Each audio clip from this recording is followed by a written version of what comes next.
continuación toma la palabra Enrique Santiago, que nos va a hablar de los efectos que tiene la reforma de la jurisdicción universal en su lucha contra la impunidad, particularmente en los casos de Colombia, Sahara y Palestina. Muchas gracias a todas y todos por estar hoy aquí. Muchas gracias, en primer lugar, a la Comisión Española de Ayuda al Refugiado en Canarias por organizar este acto y por permitirnos estar aquí hoy hablando de la reforma de la jurisdicción universal. Muchas gracias a Francisco, muchas gracias a Manuel por sus brillantes intervenciones. Y yo empezaría pues por donde ha acabado Manuel, ¿no? La primera consecuencia que esta reforma legal ha tenido, sin duda alguna, ha afectado a la soberanía nacional española, al ejercicio de la soberanía nacional. Es realmente llamativo cómo el Estado puede renunciar a cambio de nada al ejercicio de una potestad soberana que en la reforma del 2009, que tanto criticamos y que ahora pues ojalá nos hubiéramos quedado en ella, se reflejaba en términos indeterminados, cuando hablaba de una conexión, un interés, como conexión, en cualquier caso tuviera un interés de España, que quedaba a la necesidad de que fuera definido ese interés de España por parte de los tribunales de justicia, ¿no? Pero que en todo caso sí permitía que al menos se hiciera en determinados casos una aplicación de la norma, de esa reforma restrictiva, que de hecho ya ha habido el primer paso para sustituir la jurisdicción universal por el principio de personalidad pasiva en la práctica, pero que al menos dejaba ese punto de conexión para que se pudiera entrar en el enjuiciamiento de casos en flagrante caso de situación de impunidad, ¿no? Hoy día, incluso con esta reforma tan sorprendente a la Carta, se elimina ese punto de conexión relevante que puede afectar a los intereses de España, a intereses incluso políticos, al ejercicio de la soberanía nacional, con lo cual prácticamente los jueces quedan atados de manos, pero además quedan atados de manos, y lo que parece que el legislador español no ha entendido es que al formar parte de la comunidad internacional y al haber suscrito todo el sistema de tratados internacionales, en especial los tratados de las Naciones Unidas, los cuales deben ser de obligado cumplimiento por el mero hecho de entrar en el sistema de las Naciones Unidas, los tratados rectores del sistema, parece ser que el legislador ha olvidado que estos tratados existen, que vinculan a España, que España los ha firmado y que España está obligado a cumplirlos, y que incluso nuestra Constitución lo establece taxativamente, en la medida en que España no puede firmar ningún tratado internacional que sea contradictorio, que entre en contradicción con los principios constitucionales, y una vez que se firman esos tratados pasan a ser parte del ordenamiento interno y como tal deben cumplirse, ¿no? Quizás el caso más flagrante que acredita de la nueva redacción de la ley, que acredita claramente esta forma de legislar la Carta, como bien decía Manuel, es el caso del delito de terrorismo, ¿no? El terrorismo llama poderosamente la atención la interpretación extensa que se hace, porque probablemente de los tipos penales del derecho internacional, probablemente el más indeterminado precisamente es el terrorismo, ¿no? El terrorismo es prácticamente de los grandes crímenes internacionales, pero es el único que no tiene una regulación clara y concreta en estos momentos y que es susceptible de distintas interpretaciones, ¿no? A pesar de eso, es el único delito que con esta reforma se establece todos los puntos de conexión posibles para poder perseguirlo, ¿no? Lo cual además también es paradójico, porque efectivamente no es verdad que el recurso a la Corte Penal Internacional satisfaga las necesidades del combate contra la impunidad en el mundo. De hecho, si de algo ha sido criticada, si por algo ha sido criticada la Corte Penal Internacional, precisamente es por las dificultades de acceso de las víctimas a la Corte Penal Internacional y la dificultad de las víctimas de interponer acciones. No hay una vía, no se contempla en el Estatuto de la Corte Penal Internacional una vía para que las víctimas interpongan una querella. Es la Fiscalía, son los Estados miembros del Estatuto del Tratado Constitutivo de la Corte, o es el Consejo de Seguridad de Naciones Unidas quien puede interponer las denuncias ante la Corte Penal Internacional. La única vía que tienen las víctimas es o bien recurrir a un gobierno que quiera hacerle caso y quiera presentar la querella, o bien, que es lo que se suele hacer habitualmente, interponer las denuncias, por llamarlo de alguna forma, ante la Fiscalía de la Corte Penal Internacional, y que la Fiscalía, en su caso, decida si inicia o no las actuaciones. Y creo recordar que tampoco ha habido un solo caso de un procedimiento iniciado en la Audiencia en la Corte Penal Internacional por una denuncia de las víctimas ante la Fiscalía, ni muchísimo menos. Con lo cual, toda esa supuesta argumentación en la reforma de la ley de que ya tenemos la Corte Penal Internacional, pues es falso. Ojalá tuviéramos una Corte Penal Internacional que realmente abordara todos los supuestos de impunidad y de crímenes internacionales que quedan en la impunidad que hay en el mundo, pero no es así ni mucho menos, ¿no? La primera reforma, la del 2009, efectivamente la realizó el Partido Socialista para acabar en ese momento claramente con la querella que había en la Audiencia Nacional por los asesinatos selectivos de palestinos en Gaza. Eso fue evidente, y en este caso, pues igualmente, en una dejación absoluta de soberanía nacional, ha sido pues a requerimiento, pues yo le diría petición, ha sido a requerimiento de las autoridades chinas, que prácticamente han dado esa orden para modificar la legislación. Pero lo que resulta aún más paradójico, por no utilizar términos más gruesos, son las situaciones contradictorias, ¿no? La reforma, en principio, empiezas a leer el texto y dices, qué bien, ¿no? Se amplía, parece que se amplía el catálogo de delitos que van a perseguirse, ¿no? Se mencionan expresamente muchos más delitos de los que había en la anterior redacción de la norma. Pero a continuación, para interponer toda una ristra de impedimentos a la persecución de cada uno de esos delitos, que incluso hoy día, una vez introducidos por primera vez expresamente en la norma, va a ser más difícil perseguir esos delitos en España que si no se hubiera introducido en la norma y se aplicara directamente el convenio internacional. Por ejemplo, los buques de la Armada Española, el del Índico, en la Operación Atalanta, con esta norma no habrían podido intervenir, salvo cuando los piratas del Índico hubieran atacado un barco español, un barco con tripulación española. Habría sido el único caso en el que podrían haber intervenido, ¿no? El hecho de introducir los delitos contra la seguridad nuclear por primera vez y limitarlo, aunque el autor del hecho sea nacional español, es como de risa. Es decir, entonces, bueno, lo que hace realmente es impedir que se persiga el tráfico, por ejemplo, de sustancias radioactivas en aplicación del convenio internacional que lo permite. Desde este momento España solo va a poder perseguirlo cuando el autor o el supuesto autor del delito sea español, ¿no? Desde luego, la intervención, la posible intervención policial, que es algo que además las fuerzas de seguridad españolas estaban, sobre todo Vigilancia Aduanera, estaba especializada por una de las fuerzas policiales con más especialización en el mundo, la intervención de buques en aguas internacionales. Eso queda, bueno, los requisitos son realmente dramáticos, ¿no? O sea, hay que conseguir autorización del país, del pabellón del barco, cuando estos barcos suelen tener pabellones en lugares remotos donde prácticamente no existe el Estado, y no basta simplemente conseguir la autorización. Además, tiene que haber un tratado bilateral con Vanuatu o Kiribati o las Islas Salomón, que es donde suelen estar estos barcos matriculados. Además, tiene que haber un tratado internacional que permita el asalto, ¿no? O sea, realmente es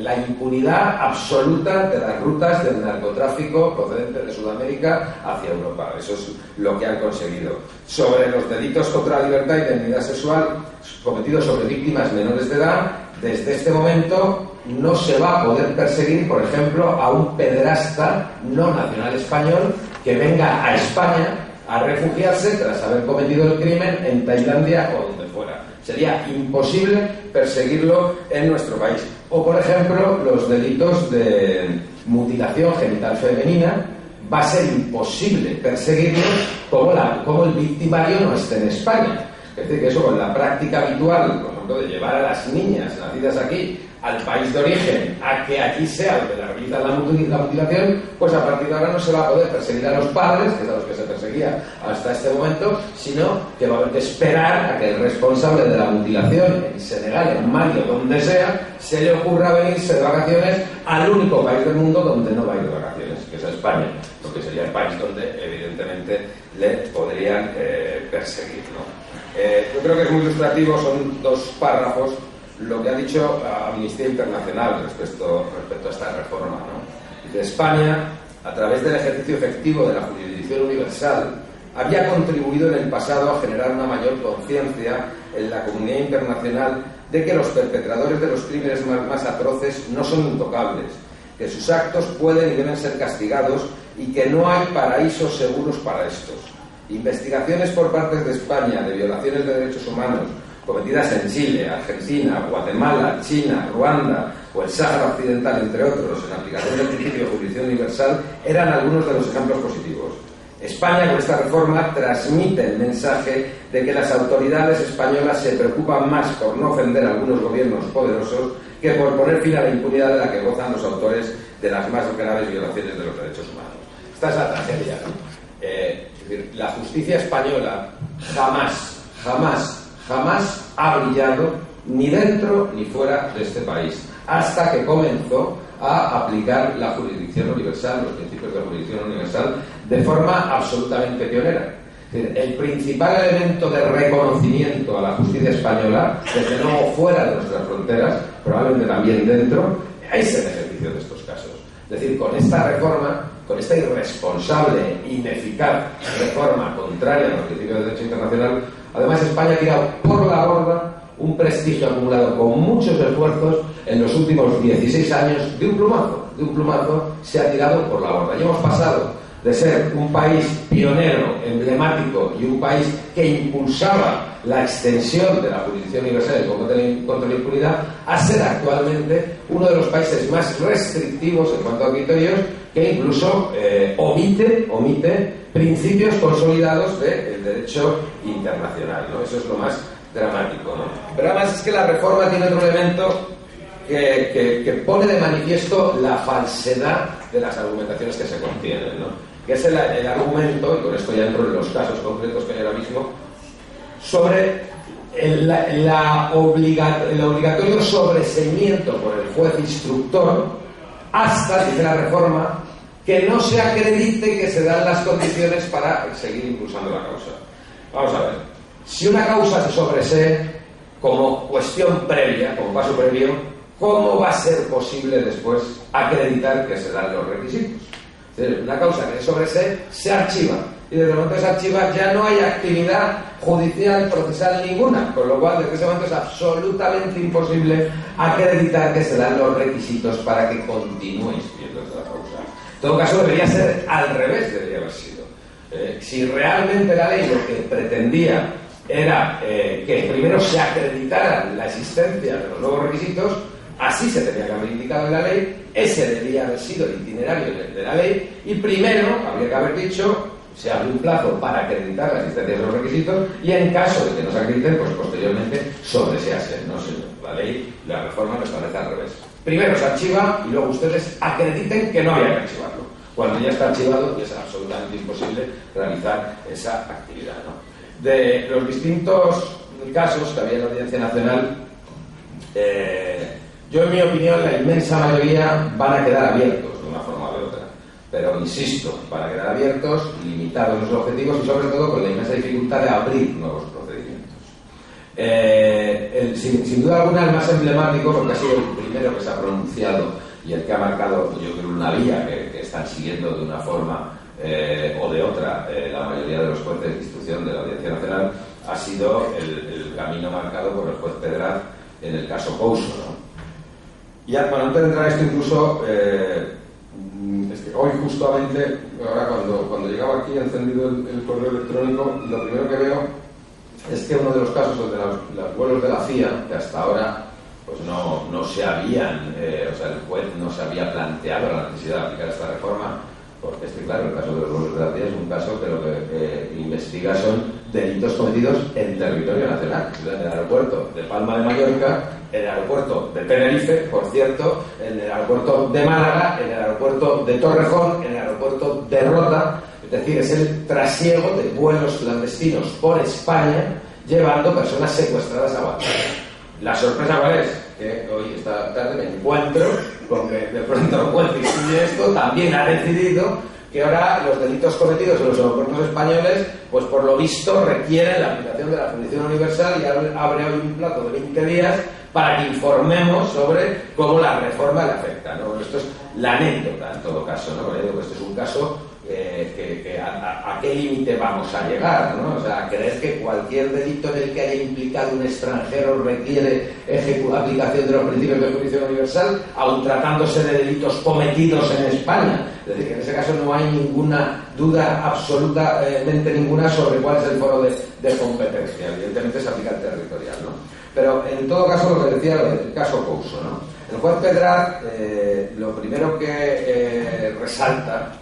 es que, al igual que el anterior texto de la ley tenía una cláusula, digamos, una cláusula escoba, ¿no?, que al final establecía, aparte de los delitos internacionales que se enuncian,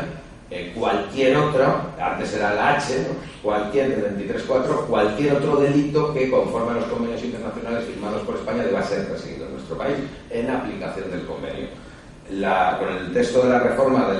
la Ley Orgánica 1/2014 pasa a ser el punto P del artículo 23.4, pero la redacción es prácticamente la misma: cualquier otro delito cuya persecución se imponga con carácter obligatorio por un tratado vigente para España, ¿no? El juez lo primero que razona, evidentemente, es que en el caso de los delitos que se persiguen en el caso Couso, ustedes recordarán, pues, el asesinato de un periodista español en un contexto donde el juez entiende claramente acreditado que lo que había era una orden de silenciar a la prensa independiente en Bagdad el día 8 de abril del año 2003, cuando entraron las fuerzas norteamericanas en Bagdad. Ustedes recordarán que esa guerra fue la primera en la que se creó la figura del periodista empotrado, ¿no? El ejército de los Estados Unidos inauguró desde ese momento la protección exclusivamente a los periodistas que acudieran empotrados, que denominaban ellos, dentro de sus unidades militares. Y al resto de periodistas que había en Irak, en Bagdad concretamente, un mes antes de entrar en Bagdad, a través de los distintos gobiernos de los países de origen de esos periodistas, se les indicó que la única forma en la que podían sentirse protegidos era que se concentraran en un hotel que designaba el Pentágono, concretamente en el Hotel Palestina. Así hicieron la inmensa mayoría de los periodistas, y ese Hotel Palestina quedaba en un radio de apenas 2 kilómetros de radio, donde se concentraban distintos medios de comunicación internacionales independientes respecto al ejército norteamericano, que permanecían en la capital. Es decir, en un radio de apenas 2 kilómetros se concentraban todos los medios de comunicación que podían informar de una forma distinta a la que estableciera el ejército norteamericano de cómo estaba transcurriendo la entrada en Bagdad, ¿no? En un lapso de 3 horas, una unidad de carros de combate del ejército norteamericano ataca la sede de la televisión Al Jazeera, la sede de la televisión de Abu Dhabi y el Hotel Palestina. La misma unidad de tanques en apenas un lapso de tiempo de 2 horas, ¿no? Y en el ataque al Hotel Palestina mueren 2 periodistas, José Couso y un periodista ucraniano, ¿no? A consecuencia de este hecho criminal, que es un claro crimen contra personas internacionalmente protegidas, es decir, protegidas por la Convención de Ginebra, y en aplicación de la Convención de Ginebra ya existe un delito expresamente incluido en el Código Penal español, hay procesados 5 militares norteamericanos. El sargento que disparó el tanque, el capitán que mandaba la unidad de tanques y el teniente coronel que mandaba el grupo de 3 tanques. Y luego, posteriormente, se amplió la imputación a un coronel y un general del cuartel general de los Estados Unidos, el cuartel general de la invasión, que son los que de alguna forma habían dado las órdenes de atacar a la prensa y de permitir ese ataque en concreto. ¿El juez qué es lo que hace? Pues lo que dice claramente es, muy bien, la misma ley, lo que llamas el juez Pedraz, ese sentido es muy inteligente porque él se ha molestado, además de buscarse el diario de sesiones de la discusión parlamentaria, además de los argumentos que se exponen en la exposición de motivos de la ley, ¿no? Incluso ha entresacado argumentos del propio debate parlamentario de los ponentes de la reforma en el Senado, que anteponían a cualquier otro objetivo de la reforma precisamente la aplicación de los convenios internacionales firmados por España. En aplicación precisamente de esos principios que los ponentes de la norma ponen sobre la mesa en la reforma, más el punto P del nuevo artículo 23.4 que obliga a la aplicación de los convenios internacionales firmados por España, el juez lo primero que dice es que, estableciendo el artículo 146 de la Cuarta Convención de Ginebra la necesidad no ya de proteger a los civiles, a las personas internacionalmente protegidas, sino la obligación de todos los estados partes de la Convención de buscar a las personas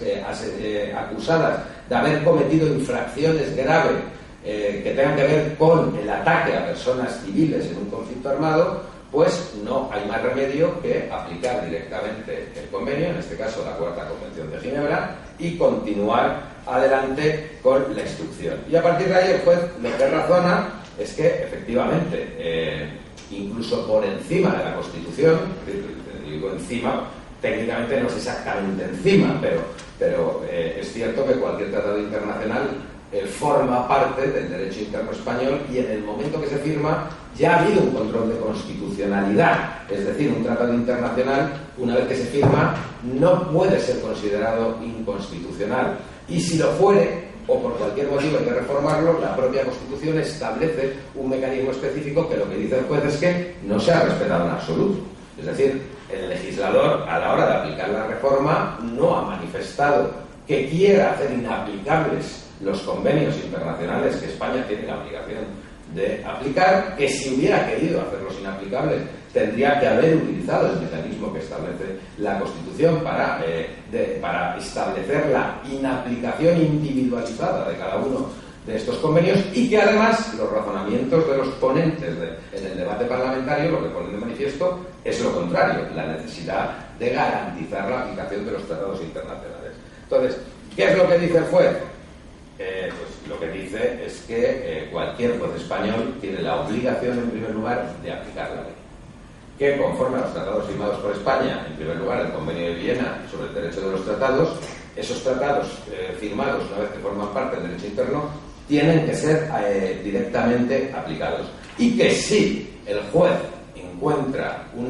que es incluso un mandato constitucional del artículo 117 de la Constitución, si el juez encuentra una norma española que le impide aplicar un tratado, lo que tiene que hacer es inaplicar la norma española.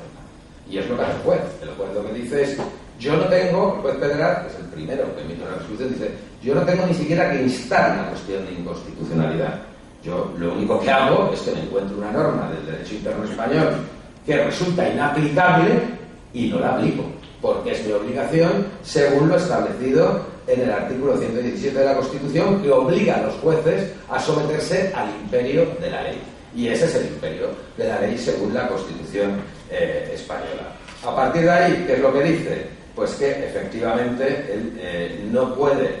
estando pendientes, además de cumplimentarse distintas diligencias, además de reseñar esta contradicción que yo les indicaba al principio, o sea, no puedo sobreseer para después intentar acreditar que se dan los requisitos para continuar la instrucción, porque una vez que lo haya sobreseído, no puedo continuar instruyendo, ¿no? Entonces, esa es la siguiente conclusión a la que sigue el juez. Me es imposible sobreseer, en primer lugar por eso, porque no podría acreditar que existen condiciones para continuar adelante la instrucción, pero además resulta que es que tengo diligencias pendientes de ejecución que me lo impiden, ¿no? A continuación, voy a agrupar dos de las resoluciones, concretamente las resoluciones emitidas el 23 de mayo de este año y el 17 de junio de este año por el Juzgado Federal de Instrucción número 5, por el juez Ruz, en los casos de Argentina, en la causa abierta argentina, bueno, en este caso no ya tanto Argentina, sino la pieza separada 3, que es la que hace referencia a la investigación en Chile, que es la que hay activa en estos momentos, y la investigación sobre el ataque a la Flota de la Libertad a Gaza, que se lleva también adelante en el Juzgado Central de Instrucción número 5, ¿no? En estos dos casos, el juez Ruz viene de alguna forma a recoger este mismo criterio que establece previamente el juez federal, ¿no? Y lo que dice es, en ambos casos, en aplicación de la nueva cláusula P, ¿no? P he dicho antes, no P, en aplicación de la nueva cláusula P del artículo 23.4, hay tratados internacionales que me obligan a instruir. Pero además de eso, en estos casos, sobre todo en el caso de Palestina, de la Flota de la Libertad Gaza, podemos estar en un supuesto de concurrencia de jurisdicciones, porque los israelíes dicen que ellos están investigando, Turquía dice que también están investigando y que tienen abierto un procedimiento, y además resulta que el Mavi Mármara era un barco de abanderado en las Islas Salomón, con lo cual pues también el gobierno de las Islas Salomón podría investigar, ¿no? Después de argumentar que es necesario continuar la instrucción en aplicación de los convenios internacionales y esperar además a que se practiquen la totalidad de las pruebas que quedan pendientes de diligencias de investigación antes de acordar ningún sobreseimiento que establece la ley. ¿Qué es lo que dice? Ante un supuesto de concurrencia de jurisdicciones, donde hay en debate si es la jurisdicción española, la turca, la israelí o incluso la de las Islas Salomón, y una vez acreditado que por la Corte Penal Internacional hasta ahora no se ha iniciado una causa, el juez lo que dice es que es otra de las nuevas previsiones que recoge esta reforma, que antes no existía en la ley, en el artículo 23.5, elevo exposición razonada al Tribunal Supremo para que el Tribunal Supremo decida si existe una jurisdicción entre estas que sea preferente. Y mientras tanto, pues lo que dice el juez es no ha lugar ni a abstenerme de continuar la instrucción ni a sobreseer nada, ¿no? Antes era el mismo juez de instrucción el que decidía ante un fenómeno de concurrencia de jurisdicciones cuál debía ser la preferente. La ley también, curiosamente, lo que hace es establecer en la Sala Segunda del Tribunal Supremo esta capacidad de decisión en un momento en el que a nadie se le escapa que probablemente nunca el Poder Judicial en nuestro país y sus máximas instancias, el Tribunal Supremo y ya el vergonzoso caso de la última reforma del Tribunal Constitucional, nunca hasta hoy la justicia había estado tan controlada por un solo partido político, en este caso por el partido político del gobierno del Partido Popular, ¿no? Yo aquí hago un paréntesis, pero este juez que ha durado un poco en el Tribunal Constitucional por ir por ahí conduciendo borracho y sin casco su moto, este ya se daba la circunstancia de que, habiendo sido querellado por una acusación en la Audiencia Nacional por un delito de prevaricación, este juez fue, una vez querellado, fue ascendido, introducido al Tribunal Constitucional, y la querella por prevaricación, que por estar dirigida a un juez debía conocer el Supremo, y que por supuesto el Supremo no admitió, iba a ser precisamente estudiada su admisión a trámite por el Constitucional, la querella contra este juez, pues por este mismo juez, en principio, salvo que se hubiera abstenido, ¿no? O sea, ya es el colmo del control y la manipulación del Poder Judicial, ¿no? En todo caso, así es como de momento se ha permitido continuar con la instrucción de la causa del barco de la libertad, de la flota de la Libertad. El caso de Argentina, en ese sentido, igual que el caso del Salvador, es distinto porque, claro, lo primero que aparece es que tanto en el caso de Argentina como en el de El Salvador se instruía por delitos de terrorismo. Y como, en todo caso, la reforma sí que establece ese amplio criterio de persecución de delitos de terrorismo, pues desde luego es un primer argumento que ha permitido a los jueces mantener la instrucción. Pero en todo caso, en el caso de Chile, respecto a la pieza separada 3, que es la de la Operación Cóndor, que se denomina Operación Cóndor, digamos, son los delitos cometidos por la dictadura chilena, realmente, como ahora mismo lo que más se está investigando es el asesinato del funcionario español de Naciones Unidas, Carmelo Soria, como ese caso había sido sobreseído, había sido archivado en Chile y únicamente a raíz de su activación en España se realizó, porque no sé muy bien, vamos, desde luego todo apunta a que se realizó una operación de imagen de desarchivo de esa causa únicamente cuando España solicitó la extradición de los militares chilenos acusados del asesinato de Soria. O sea, una causa que había sido archivada en Chile, curiosamente, cuando llega la petición de extradición de España de los militares responsables, decide el Tribunal Supremo chileno, la Corte Suprema, desarchivar esa causa, iniciar supuestamente una investigación, es decir, a priori parece el habitual supuesto de pretender aparentar la existencia de una investigación en una causa donde lo que ha imperado es la impunidad de facto, ¿no? Entonces, la Corte chilena lo que dice es eso, que acaban de reabrir la causa para perseguir a estos militares, y entonces con ese argumento el juez, ¿qué es lo que dice? Dice, bueno, yo respecto a la investigación de Argentina hay delitos de terrorismo, con lo cual a priori se puede continuar. En todo caso, como las piezas de Argentina, la primera y la segunda del sumario, ya se elevaron para juzgamiento a la Sala de lo Penal, es la Sala de lo Penal quien tiene que decidir sobre el sobreseimiento y se lo manda a la Sala de lo Penal. Y respecto a la causa de Chile, en primer lugar dice, hay que reiterar el cumplimiento de las diligencias pendientes, o sea, de las solicitudes de detención de los militares chilenos, y que aclare Chile en qué fase exactamente está el reinicio que dice de la investigación contra los asesinos de Carlos Soria. Y en el caso de que se acreditara que hay una concurrencia entonces de jurisdicciones entre la jurisdicción española y la chilena, nuevamente eleva exposición razonada a la Sala Segunda del Tribunal Supremo para que decida, en ese caso, cuál sería la jurisdicción preferente. Es decir, si estamos en un caso habitual donde sería de necesaria aplicación el criterio de complementariedad, porque evidentemente el procedimiento que se lleva adelante en Chile lo que pretende a priori es evitar el procedimiento de extradición y de juzgamiento efectivo de los responsables de estos crímenes, o si por el contrario ese procedimiento realmente se está haciendo el avance. Y quizás el más emblemático es el caso del Sáhara, ¿no? O el más llamativo. El más llamativo porque, a pesar, lo dice allí, el auto de 15 de abril del año 2014, lo primero que es importante resaltar es que es el único caso en el que la Fiscalía se ha opuesto a los sobreseimientos. Eso es un elemento importante, ¿no? Y además la Fiscalía se ha opuesto porque la Fiscalía lo que dice es: nosotros ya cuando el juzgado admitió la querella en aplicación de los principios de jurisdicción universal, ya dijimos que no era un caso de jurisdicción universal, sino que se trataba de un caso donde España era competente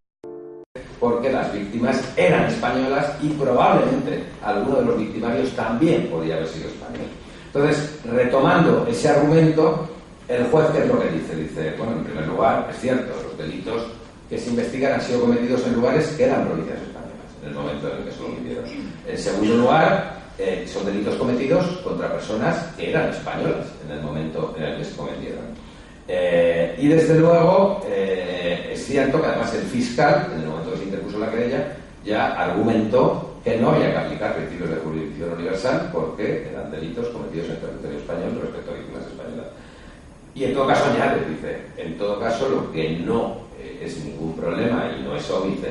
ni es ningún impedimento es que la admisión de la querella se hubiera hecho en aplicación del principio de la jurisdicción universal, del artículo 23.4 de la Ley Orgánica del Poder Judicial, y además ello es absolutamente compatible con que se entienda que además de la aplicación del principio de jurisdicción universal en materia de persecución de crímenes internacionales, aunque solo sea porque es la autoridad de un tercer Estado la que tiene que cumplimentar las diligencias que no está cumplimentando, pero bueno, eso no es óbice para que ahora entendamos que efectivamente son delitos cometidos contra los ciudadanos españoles y en territorio español. Por lo cual también la causa, bueno, pues continúa adelante, ¿no? Entonces, ¿qué es lo que vemos? El caso de los jesuitas, que he hecho antes referencia, de El Salvador, también acogiéndose a que es un delito de terrorismo. Bueno, pues de una forma o de otra, todos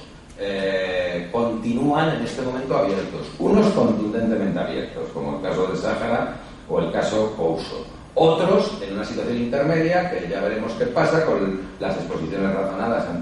ante el Tribunal Supremo. Ya veremos qué va decidiendo en cada momento el Tribunal Supremo. Pero desde luego, lo que sí que podemos llegar a la conclusión es que esperemos que esto sea un daño pasajero. Pasajero porque la inmensa mayoría de las fuerzas políticas, yo creo que todas, menos el Partido Popular, en el Parlamento han manifestado su voluntad de revertir esta reforma en el momento que cambien, que varíen las mayorías en la Cámara Legislativa y haya una nueva mayoría que lo permita. Yo espero que eso realmente sea así. Yo espero que da año y medio para las próximas elecciones generales, si no se adelantan. Yo espero, evidentemente, que el Partido Popular no gane, sino que sea brutalmente derrotado, para que este país siga generando algo, ¿no? Todavía, ¿no? Y espero que efectivamente uno de los primeros cumplimientos, una de las primeras actuaciones legislativas del nuevo legislador, de las nuevas mayorías parlamentarias, sea revertir esta contrarreforma tan brutal y tan ignorante de la legalidad internacional, de los principios del derecho internacional, que probablemente incluso aquellos casos, desde luego, que lleguen a archivarse, serán casos que habrá que llevar ante la Corte Europea de Derechos Humanos, ante el Tribunal de Estrasburgo, para que se obtengan allá sentencias ejemplarizantes condenando a España por vulneración de multitud de derechos fundamentales que se hacen imposibles de reivindicar, imposibles de aplicar, imposibles de defender con esta reforma tan torpe y tan politizada que se ha hecho, que nos ha dejado en un lugar pues francamente están en una posición muy denostada ahora mismo en la comunidad internacional jurista y sobre todo, y como he dicho al principio, nos ha hecho perder el único prestigio que nuestra justicia tenía ante la comunidad internacional, así de un día para otro. Y nada más y muchas gracias.